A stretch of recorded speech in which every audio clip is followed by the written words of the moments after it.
সবাইকে স্বাগতম আবারও কুয়েতের একটি মরুভূমি অঞ্চলে গড়ে ওঠা সুন্দর পর্যটকদের জন্য টাইম পাস বিকালবেলায়। জায়গাটার নাম হচ্ছে মুরুজ।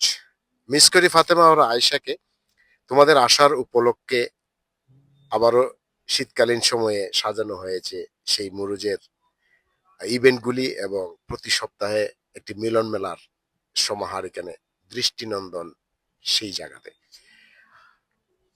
বরাবরের মতো প্রতি শীতের সময়ে এই জায়গাটা এইভাবে ইভেন্ট দিয়ে স্টল দিয়ে মেলার উপলক্ষে সাজানো হয়।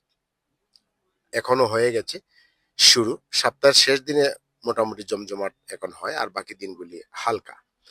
তাই আজকে আমরা এদিকে ঘুরতে আসলাম আমাদের ডিউটির রিলেটেড একটি কাজে। তো হঠাৎ করে মনে পড়লো আয়েশা ফাতেমার কথা।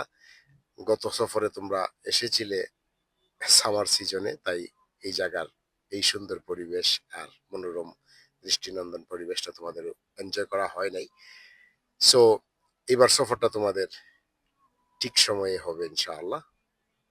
রেডি হচ্ছে এই এলাকাটার সৌন্দর্য। কথায় আছে না, যে দেশের যে বাউ ফুটিয়ে নাও বাউ। কোনো কোনো জায়গায় হেডমো কাজ করে, কোনো কোনো জায়গায় ড্রেস আপ কাজ করে, কোনো কোনো জায়গায় আপনার ল্যাঙ্গুয়েজ কাজ করে, কোনো কোনো জায়গায় আবার আপনার অভিজ্ঞতাও কাজ করে। তাই যেখানে যেটা চলে সেটা দিয়ে চালাতে হবে, ঠিক কিনা?